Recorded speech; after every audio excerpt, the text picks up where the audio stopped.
किसान भाइयों नमस्कार। फार्म एंड फार्मिंग 2020 के इस चैनल में मैं आपका साथी विष्णु आज एक बहुत ही महत्वपूर्ण विषय पर आपसे एक बातचीत करने जा रहा हूं। किसान भाइयों, इस बार नरमे की फसल को सबसे बड़ा नुकसान यदि पहुंचा है तो वो गुलाबी सुंडी से पहुंचा है। इसके अतिरिक्त मौसम की मार हमारे नरमे कपास की फसल को तबाह कर चुकी है।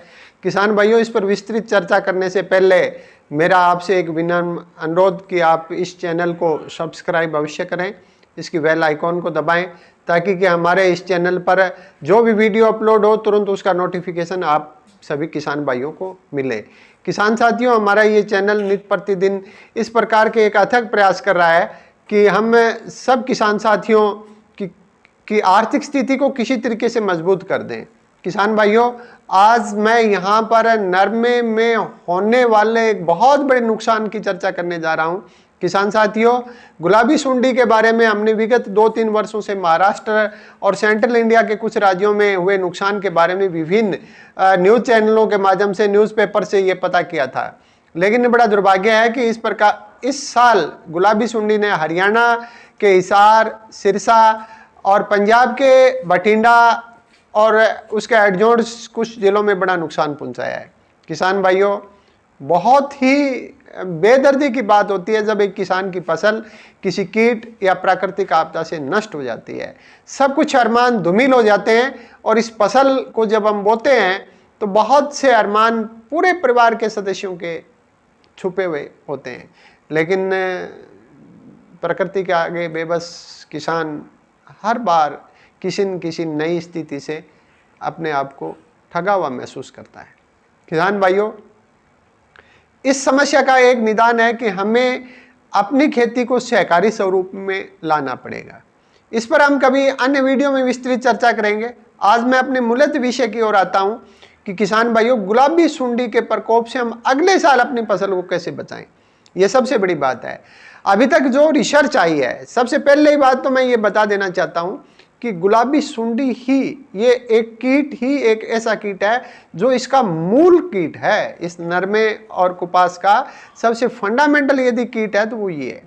उसके बाद बाकी जो कीट हैं जैसे सफेद मक्खी आई है या तेला, माहू, चापू, जो भी हम शब्द जो देख रहे हैं या हमें पेस्टिसाइड्स के उस रैपर्स पर लिखा होता है, वो सब जो है वो विजिटर थे किसी न किसी दूसरी फसल से कपास की फसल पर आगे। उस समय उनके लिए अनुकूल मौसम बना हुआ था, इसमें मई में, अप्रैल में या मानसून के दौरान। तो ये जो कीट है गुलाबी सुंडी का कीट, ये इसका एक परिवार का एक बहुत पुराना संबंध है गुलाबी सुंडी और नरमे का। तो किसान भाइयों, हमें अगले साल इससे कैसे बचना है? सबसे पहली बात तो हमारे पास जो रिसर्च आई है, जो कॉटन के विशेषज्ञों ने बताया है, या जो चीज़ जिन स्टेट्स के अंदर ये बड़ा नुकसान हो चुका है, उन किसान भाइयों ने आगे क्या किया है, उस पर मैं एक छोटी सी परिचर्चा करना चाह रहा हूँ। सबसे पहले किसान भाइयों, अब हमारी फसल जैसे भी हुई है, किसी किसान भाई की थोड़ी ठीक हुई है, किसी की कमज़ोर हुई है, मेरा चैनल, मैं खुद बहुत ही गहरी संवेदना रखते हैं उन सभी किसान भाइयों से। किसान साथियों, सबसे पहले इस बार जो आप अपने नरमे की कटाई करें तो उसके अवशेष, यानी जिनको हम बरसंटी बोलते हैं या अपने अपने क्षेत्र में जो भी भाषा का प्रयोग करते हैं, उनको हमारे खेत के अंदर रहने मत दो, उसको खेत से बाहर निकाल दो। गांव में रह रहे हैं, हमें अपने घर के पास वहाँ उसको स्टोर करना है, वहाँ लगाना है, मिल्डा बोलते हैं या जो भी आप अपनी अपनी भाषा में बोलते हैं, उसको वहाँ लगा लो। बात नंबर 2 कि आपका खेत जब खाली होता है, नरमे की फसल को काटने के बाद, कपास की फसल को काटने के बाद जब आपका खेत खाली होता है, यदि संभव हो सके तो उस खेत के अंदर भेड़ और बकरियों का जो है रेवड़ उस खेत के अंदर घुमा दो। इससे क्या होता है कि उसका जो कीट है वो भेड़ खा जाएगी, उसका जो भी इंसेक्ट है वो उसको भेड़ खा जाएगी। इससे हमें काफ़ी हद तक है अगले साल के लिए इसकी बचत होगी। उसके बाद हमें अगले साल क्या करना है, जो ही अप्रैल आए, जब हम नरमे की बिजाई करें, सबसे पहले मैं कह सकता हूं कि 10 अप्रैल के आसपास, 10, 11, 12, 15 अप्रैल के आसपास सरसों के जो खेत होते हैं वहाँ उनमें नरमे की बिजाई शुरू हो जाती है। उस समय हमें ऐसी किस्मों का प्रयोग करना है। हो सकता है तब तक हमारी सीड एजेंसीज कुछ इस प्रकार के सीड भी ले आए जिनमें फ्लावरिंग लेट आए। किसान भाइयों, इस कीट की जो मादा है वो सिर्फ और सिर्फ नरमे के पुष्प पर ही अपने अंडे देती है। यदि उसको पहली मानसून की जो वर्षा होती है तब तक यदि उसको पुष्प ना मिले और जहां से इसका इस साल का लाइफ सर्कल बचा हुआ है, तो इसकी मादा जो है वो आकाश के अंदर ही अपने पेट में अंडा लेके खत्म हो जाएगी। इसलिए किसान भाइयों, अपने खेत में बरसंठी किसी भी स्थिति में स्टोर नहीं करनी है। जिन क्षेत्रों में किसान भाई खेत में रह रहे हैं, अब वो क्या करें, वो एक बार इसको स्टोर कर लो भाई। जब भी अप्रैल आए, हमारा नरमे की सोइंग हो, उस दिन हम पहले दिन ही इसको किसी एक तकनीक से इसको कवर्ड कर दें। सेकेंडली, इसके ऊपर हैवी पेस्टिसाइड डालें जो हमारी बरसंटियां हैं, ताकि कि इससे निकलने वाला इंसेक्ट जो है वो वहीं डेड हो जाए। ये आगे की बात है, अप्रैल तक हम कोशिश करेंगे, भगवान ने चाहा तो हम लेटेस्ट इंफॉर्मेशन देंगे।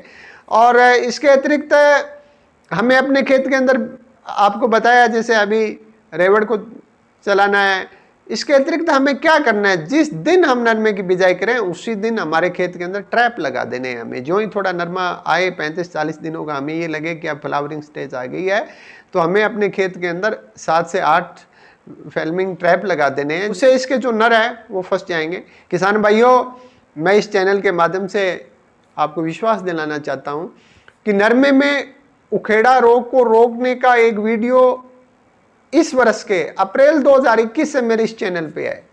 जिन किसान भाइयों ने उस वीडियो को देख के अपने खेत में चूने का प्रयोग करके अपने खेत में उखेड़ा रोका है, वो इसके मैसेज बॉक्स में जाकर जरूर बताएं, ताकि कि मेरा ये वीडियो गुलाबी सुंडी की रोकथाम के लिए जो मैं वीडियो बनाऊंगा, या अगले साल के लिए कोशिश करेंगे कि हम गुलाबी सुंडी हमारे खेतों में ना आए, वो इस वीडियो को देखने वाले सभी किसान भाइयों के लिए बहुत ही सहायक सिद्ध होगा। किसान भाइयों, मैं इस वीडियो के अंत में एक बार फिर आप लोगों से अनुरोध करना चाह रहा हूं और आपको एक बहुत बड़ा विश्वास देना चाह रहा हूं कि ये जो कीट है, ये इस नरमे का परंपरागत कीट है, जो विगत वर्षों से इसकी अर्ली स्टेज की जो फ्लावरिंग्स नहीं मिलती थी, इसकी मादा वहीं डेड हो जाती थी। अब हमारे पास इस प्रकार की जो है हाइब्रिड वेराइटीज आ गई जो 45 डेज 50 डेज के ऊपर फ्लावरिंग दे देती है, और इसके इंसेक्ट वहाँ छुप के और उनको एक सर्कल मिल जाता है। इससे बचने का सबसे बढ़िया तरीका है अपने खेत में बरसंटियों को इकट्ठा ना करें। यदि जो किसान भाई खेतों में रहते हैं उनको बरसंटियों को स्टोर करना पड़ा, तो हमें उन बरसंटियों को कवर्ड कर देना है।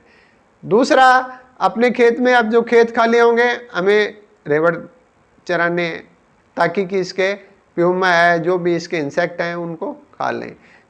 थर्डली, तीसरा जो हमें करना है वो करना है कि जो ही नरमे की हम बिजाई करें और जो ही हमारा पौधा थोड़ा अच्छी हाइट को आ जाए, उसमें हमें फेल्मिंग ट्रैप लगा देना चाहिए। और अगले साल तक हमारे देश के कृषि विशेषज्ञ कोशिश कर रहे हैं, मीडिया के माध्यम से देख रहे हैं कि बीज निर्माता विभिन्न कंपनियों के जो विशेषज्ञ हैं वो किसान भाइयों को जागरूक कर रहे हैं। तो किसान साथियों, गुलाबी सुंडी का प्रकोप ज़रूर काबू आएगा। हमारा किसान इतना कमज़ोर नहीं है, उसमें बहुत सबलता है, बहुत धैर्य है। इन्हीं शब्दों के साथ जय हिंद, नमस्ते।